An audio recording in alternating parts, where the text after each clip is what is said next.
No Paulistão, se tinha gente que falava que o título do Ituano em 2002 não valia, já que os times grandes não participaram, agora não tem como negar. Depois de superar Corinthians e Palmeiras, o Ituano passou ontem pelo Santos e é o novo campeão paulista. Em São Paulo, o rubro-negro é o grande campeão, mas é o rubro-negro de Itu, do interior paulista. No 7º pênalti das alternadas, o goleiro Wagner agarrou a bola e não quis mais soltar. Ituano bicampeão do Paulistão. Mas antes da partida, se a torcida era minoria em comparação com a do Santos, a confiança já era de vitória. Fala comigo! Também pudera. Dono da melhor defesa do Campeonato Paulista, o torcedor explica essa expectativa. O Galo ganhou dos grandes, tirou Corinthians, ganhou do Palmeiras, ganhou do São Paulo, ganhou do Santos no primeiro jogo e vai ganhar o segundo, vamos ser campeão. Além de encarar uma torcida 12 vezes maior, o adversário disputava a 6ª final seguida nos Paulistões. Uma marca só equiparada à do Santos de Pelé. Na partida, o goleiro do Ituano espalmou, defendeu com o peito, sofreu. Para aumentar a tensão, o Santos ganha um pênalti em um lance polêmico. O meia estava impedido quando Damião chutou a bola. Na cobrança, o próprio Cícero, que errou o pênalti no primeiro jogo, marcou para o Peixe. Como o Ituano ganhou a primeira partida, a disputa foi para as cobranças alternadas. O goleiro santista pega a batida de Anderson Salles de um lado, mas do outro, o Peixe acerta na trave. Até que na 7ª cobrança, Wagner defende e a torcida pode gritar: Ituano, és o grande campeão. Ituano é o grande campeão. Até agora eu estou sonhando por esse momento, ainda estou sonhando, estou pisando em neve. Mas olha, o Ituano mereceu, foi uma campanha linda e não tem como. Nada como ser pequeno e sair grande de São Paulo. E no Rio, o Flamengo contou com um gol em impedimento aos 45 do segundo tempo para conquistar mais um título numa decisão contra o Vasco. O 33º Campeonato Carioca do Rubro Negro entra para a história com a marca da polêmica. Uma decisão entre Flamengo e Vasco é muito mais do que uma final de campeonato. É uma rivalidade histórica que envolve provocações, títulos memoráveis e vices. Depois de 11 anos... Escuta o que eu tô falando, hein? Vamos voltar a vencer o Flamengo. Pode botar isso na televisão que é certo, vice hoje de novo. É freguês, é vice para sempre. Em campo, o Flamengo tinha vantagem do empate para ser campeão e por isso o Vasco logo nos primeiros minutos partiu para cima.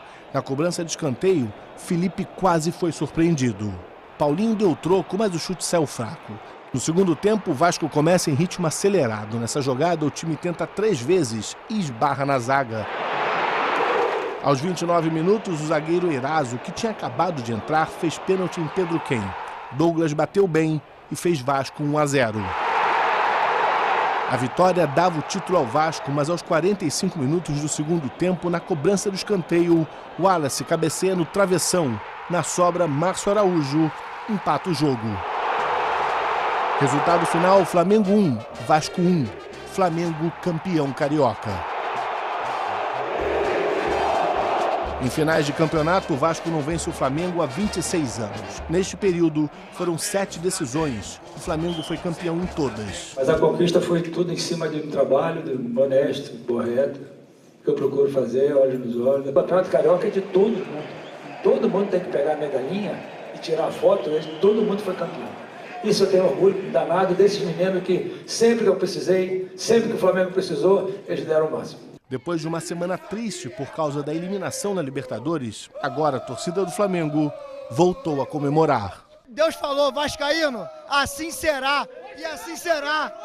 Hoje não, hoje não, hoje não, hoje sim! Vencer, vencer, vencer, uma vez Flamengo até morrer.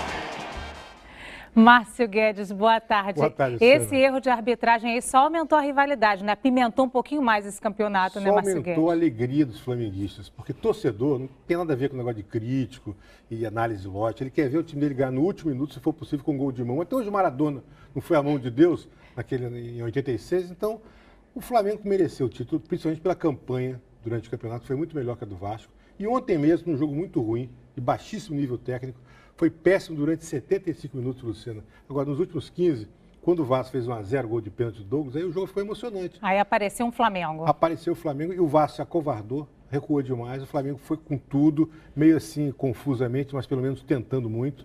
E houve o lance do escanteio. O zagueiro do Vasco, Rodrigo, simulou uma lesão, saiu de campo, o Vasco ficou com -1, exatamente o zagueiro mais alto. E ali o Flamengo conseguiu encontrar o seu gol de empate aos 45 do segundo tempo. Impedimento certo, mas muito difícil para a arbitragem marcar. Foi muito confuso o lance, vários jogadores ali na jogada, então não tem que se culpar a arbitragem. O Vasco tem que culpar a sua covardia no final do jogo e o Flamengo então merece o título de campeão. Agora, erro de arbitragem também em Minas Gerais, né, Márcio Guedes? O tempo todo, é uma coisa absurda. No próprio Rio de Janeiro, antes, tivemos o Vasco foi prejudicado no Vasco e Flamengo da fase de classificação, a bola do Douglas que entrou e o quarto árbitro não viu nada, o Bandeira não viu coisa nenhuma. E ontem tivemos um lance incrível, porque o juiz marca pênalti a favor do Atlético, o Bandeirinha dá um impedimento que não existiu, depois se viu que não houve nada, e evidentemente que o Atlético Mineiro foi prejudicado. E aí teria mudado toda a história. Porque se o Atlético faz o pênalti, que tinha ótima possibilidade, seria o Atlético campeão. Foram 2-0-0, dois jogos muito equilibrados, são duas equipes de bom nível, que se equivalem, mas o empate favoreceu o Cruzeiro com o título de campeão mineiro. Agora, o que ninguém esperava mesmo, Márcio Guedes, era a vitória de outro rubro-negro lá em São Paulo. O que foi isso, Márcio Guedes? Sabe que em Itu todas as coisas são muito grandes, né? As coisas crescem lá em Itu, né? E esse time do Itu fez uma campanha muito bonita, como a gente viu aí nas reportagens. Eles eliminaram outros grandes também, como o Palmeiras, como o Corinthians e agora como o Santos. É inegável. O Juninho Paulista, que é o gestor do futebol, faz um excelente trabalho lá no Ituano. E o time não tem assim grandes revelações, não tem um bom trabalho na base, mas pegou alguns jogadores assim mais rodados e o técnico Doriva fez um bom trabalho de grupo, uniu o time e mereceu amplamente, foi uma grande surpresa. Por outro lado, o que aconteceu com os garotos do Santos, Márcio Guedes? Eu acho que o Santos também é um time que está em formação ainda, não é um time de jogadores experientes. Acho que a responsabilidade foi grande, perderam o primeiro jogo e ontem não conseguiram sair do 1-0, que não foi suficiente. E na hora do pênalti eu achei que foram bem batidos. E os jogadores do Ituano, bem treinados, não sentiram essa coisa de ser time pequeno, a hora de decidir com o grande, não, bateram muito bem os pênaltis, foi 7-6 para o Ituano e foi muito simpática essa conquista. Muito rapidamente, Márcio Guedes, só para a gente não deixar de falar, o Grêmio foi prejudicado pela campanha na Libertadores? Eu acho que o Grêmio e o Inter se equivalem tecnicamente, mas o desgaste por causa da Libertadores para o Grêmio influiu, porque não é normal você ter um Grenal decisivo e o Inter ganhar de 4-1. Essa goleada, né? Essa goleada. Eu não vi o jogo, mas tudo indica que o time do Grêmio deve ter sentido esse desgaste físico e o Inter também tem um time muito bom. Márcio Guedes, muito obrigada. Bom começo de semana para você. Obrigado.